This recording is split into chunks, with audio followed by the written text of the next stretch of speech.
Hey guys, Thinking here, bringing you another Dragon Ball Z Dokkan battle video. And so yesterday we got the producer letter from the global team on Twitter, Facebook. There's nothing actually in the game news yet, but this is to start talking through the initial release of the version Z update on global. So this is obviously the update that JP has already. The fact that this is coming out now, and the previous news release we saw in-game obviously said that the version Z update was going to be coming mid-January. So whilst there is no date in-game, this will probably be coming to global within the next week. So this obviously brings a lot of significant changes. One of the major changes, especially for people like me, is the fact that version Z rolling out finally is the full implementation of the safety net feature. So basically kills all forms of like modding the game, and unfortunately this also includes emulators as well. So anyone who plays on an emulator on a PC like BlueStacks or Nox or something like that, once this version Z update rolls out, those will no longer be available. So for me and my channel, I'll be switching back to using a capture card and a cord with my phone. Yeah, things will be a little bit different, but mostly the same. But the version Z update is a pretty big one. It's a huge step forward for the game. Obviously, you know, people always make memes, especially for any gacha game, but like, people will always make memes about, you know, Dokkan dying. Dokkan is not dying anytime soon. This game makes a ridiculous amount of money, and here we are. You know, the JP in the next month or so is going to be at the 7-year anniversary.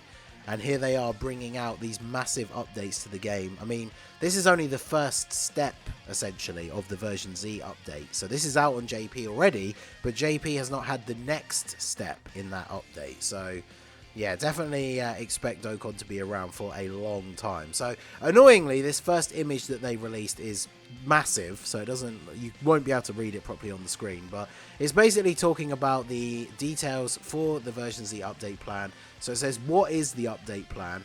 It's a long-term project to improve Dokkan. It has 3 key focal points. So the first one is to make the game fun for first-time players. Second one is to increase the playability, and the third one is to add or to improve challenge features. So it says the upcoming first update will be focusing on making the game more fun for first-time players and increasing the playability. This time we'll introduce the content related to the long-expected increase in the playability point. So as we go over here, okay, so the first part here is about the update to the story events. So this is like a new story event that's going to function as a new tutorial. As this content will continue to be expanded with the renewal of current story events. In addition to improving the animations, the rewards will be reset, so those who have already cleared the story events will be able to enjoy them again through the new content. So as far as I'm aware, this is like a reformatting of the quest stage, because I think the numbers of the quest stages change. Because I remember seeing someone post saying that they were looking for the 23-8 stage, which is the one that everyone uses for link leveling. But the chapters have been changed slightly because of the release of this new one. So as far as I'm aware, the one that this replaces is obviously reset. But as far as I know, it's not every single quest stage, because that would be a huge update, being able to replay through all of the quest stages on each of the 3 difficulties. Whilst, you know, it's kind of a bit boring, a bit of a grind, that's like a whole load of extra stones. So I'm pretty sure that's not how it works, but if you are a JP player, let us know the full details down below. But it's the first part of the story that is essentially reset and acts as like a new tutorial. So moving into the next phase, so basically this new story event section has a whole bunch of new missions. The whole missions and mission reward screen is completely revamped into panel missions. So by completing all the missions, you'll be able to Dokkan awaken the Goku recruited from an event into an LR. So it's basically a Goku that you get by playing through this new tutorial event. And by doing all of the missions, you awaken him into an LR. Somebody pointed out earlier that the image for one of the missions is a blue coin as the reward. And people are already joking that this seems like another weird global thing where they've made a lot of odd errors in some of their graphics in the past. Because I'm pretty sure you're not going to be getting 1 blue gacha coin as a reward for a mission. That seems incredibly weird. But there's various rewards you can get, and a total of 77 Dragonstones can be obtained by completing all the missions. So that's pretty good, and obviously current players can obtain these rewards as well. It would be a major shaft if you couldn't get, you know, the stones, let alone actually get like the LR Goku. So yeah, these missions get updated with the release of the new story mode. And then this is a really interesting update. So activating the hidden potential system, you can activate the entire thing in one go. So as it says here, nodes can only be unlocked little by little, but players will soon be able to unlock nodes that can be activated in one go. Hidden potential skill nodes are excluded in this function, so you will still need to unlock them yourself. That's obviously the perfect way for this to work, right? Because you don't want it to 100% the character, and then it gives them like, you know, say it gives like STR Super Vegeta full crit or something. So it basically fills out all of the abilities except the ones where you have to pick one of the two, right? And then you still get to do that. So that is going to save a huge amount of time, especially for like, you know, when it comes to summoning, not a lot of people summon until a new unit is rainbow. So it's not like you have, you know, to 0 to 100 a unit all the time when it comes to new summonable units. But especially for like farmable free-to-play units, this is going to be super useful, because obviously you farm up all the copies to get them to SA10, open up all the paths, and then you're going to be able to just go into the menu, click a button, and then they're going to be at like, is it like 97% or something without all of the star abilities? So that is obviously super useful. Shout out to anyone, let me know down below in the comments if you remember back in the day before the hidden potential update that we have now, where you literally had to click each one orb along the thing at a time. That was horrendous. So when they added the update that we have currently on global, that was a godsend, and then this is the step beyond that. So this is super exciting. It doesn't mention it in here as well, but when version Z released on JP, they did add a thing where instead of 10 stones to reset one of your character's skill abilities, I guess, skill panels, they changed it to 1 stone for like a short amount of time, and then after that period it goes back up to like 5. So if you have a bunch of units that you really want to change their hidden potential, that you don't have spare dupes for and never pour, especially if they're like Dokkan Fest or LRs, this is the perfect opportunity to do it, because it's only going to cost you 1 stone rather than 10, and then it goes back up to 5. So you definitely want to do it while it is only 1 stone. So then the second part, so the auto mode. So this is the big one that I think a lot of people are looking forward to. Make sure you guys let me know down below which of these features are you looking forward to the most. And I feel like there's going to be a lot of people saying the auto mode. So auto mode can be used on maps and in battles. It can be turned on or off on the map and in battle. You can choose to turn it on only on the map or both the map and the battle according to your playstyle. So the way this works is when you select the auto map, then obviously it's going to pick the numbers for you. It still works the same way. You still get the randomly determined 3 numbers, and the way that it works is the AI will pick the largest number every time. So that was something people obviously discovered straight away when it came out on JP, because one of the big advantages to auto mode is that link leveling is going to be a lot easier, because, you know, it's a very tedious, like, grindy process. So if you can have it running on auto, then obviously that's going to be super beneficial for something so grindy. But the problem is the key stage that we've all been using all this time is 23-8 from the Cell part of the story, because there are so many Cybermen fights. And by picking the right numbers and like planning your route, you can get many fights in one go, which obviously gives you more potential to get all of these extra link levels. Whereas the auto map mode is going to pick the biggest number every time, and so you could find yourself skipping like most of the fights on the map. So there is actually a new stage on JP that I know Truth uses. I'll have to double check which one it is. Let me know down below if you're a JP player which one you use. But there's a map that has, I think, 3 or 4 stop sign fights. So regardless of, even if you got like 6s every time, it has to stop and do those fights. And then there are a couple of other ones peppered around the map, so you could get lucky and get a couple of extra ones. So that process is not going to be as effective as running 23-8, but that's running 23-8 manually, whereas this is doing it for you. And then auto battle is pretty self-explanatory, right, where it just does the orb collecting and stuff for you. So that one's pretty straightforward. You just turn both of these on if you want to link level.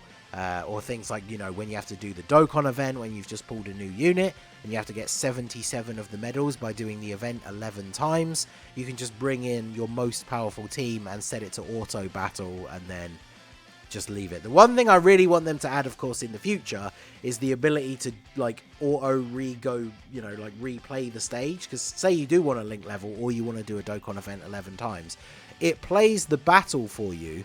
And then once that's over, you obviously still need to click OK to accept the rewards, go back to the menu, click to go into the stage again, pick a friend, etc, etc, and then put it on auto and it will do the rest for you. So if you could have it set to like, if you have enough stamina, just literally putting in like, do this event 11 times, that would be like the ideal next update for this. But even so, auto mode is going to be a massive game changer.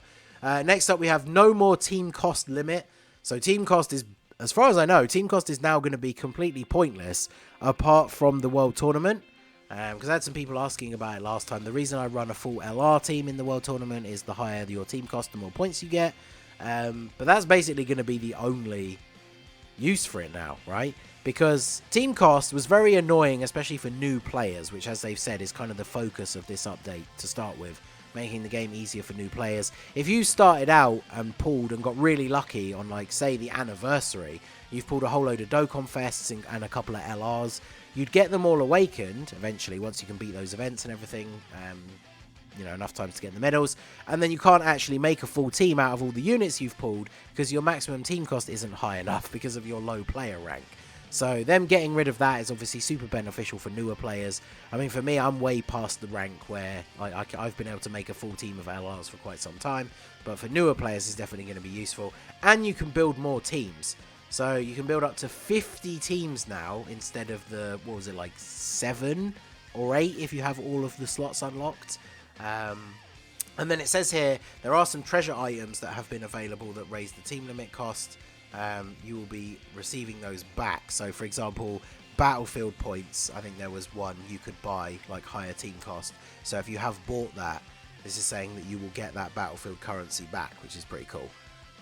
And then the next tab, so the recommended characters. This is a tab that I've never really used. It's one that you can click on in the menu and it shows you like characters you have that you still need to awaken, and it will show you like where those units can be awakened, where you get the medals from, all that kind of stuff. So again, this is just something that can be helpful for newer players that are still trying to find their way around the menus. It can also take you to like events where, you know, you need to farm up the extra characters. Like characters whose super attack level can be raised, it will show you where to get them as well, and those whose hidden potential can still be activated. So this is just a good menu for newer players to sort of remind you of things that you can do. Obviously more seasoned players, you know, like when you pull a unit, you're going to know like you want to go to this particular event to farm their super attack, you want to feed in some like, you know, other units you already have with same name, stuff like that. So this is another one that's really beneficial for newer players. And so the last part here says, what are your thoughts? The implementation is planned to take place in the upcoming version update. Planning to launch a campaign when the first update of the version Z plan is released. So look forward to that as well. That campaign is essentially the thing that, like I say, is going to have the, you know, 1 stone to reset a character's hidden potential. Apparently it has a lot of really good value sale packs as well, including one that drops with a green stone that gets you an LR of your choice, which is, I think there's only like 5 you can pick from, but still very, very good. And so, yeah, basically the only thing we don't know as of yet from this update is exactly when it is going to drop. But as it specifies in this final tab here, they're launching it with the next version update. So as soon as we see a thing appear in the news, I mean it could have appeared literally today, because I'm recording this video and it's actually going to go up the next day. We could have already seen in the news when we see a maintenance notice that maintenance is going to occur in a couple of days at a specific time. That will be the maintenance that will be to introduce version Z. Probably going to be quite a long one. Touch wood, it's not going to be extended like some of the infamous global maintenances of the past. But yeah, this is literally, I would say at the most, it's like a week and a half away, because it's the 10th on at the time I'm recording this.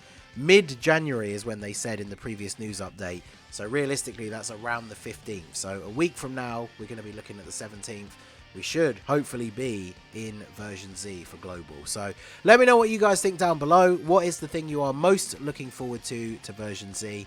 I'm very interested to hear all your opinions, especially if you are someone who is a newer player, because obviously this is going to make the game just a lot easier in general to digest and understand everything that's going on. So let me know what you guys think down below when it comes to version Z. Are you hyped? Give me all your thoughts in the comment section down below. So that is going to be it for the video, guys. This has been the Masked Ningen. Smash that like button, subscribe to the channel if you are new. Check out the links down below for the Discord and the merch store, and I will see you all again soon. Have a good one.